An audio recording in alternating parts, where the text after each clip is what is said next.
તુલસી ને વરવાને જાય।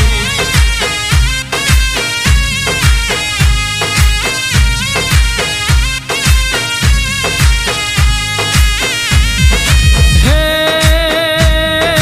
બેસતા વર્ષના લગ્ન લેખ રે લખાણા, વરધી આવે 11 ને તિથિ 11 મારો ઠાકર પરણવાને જાય।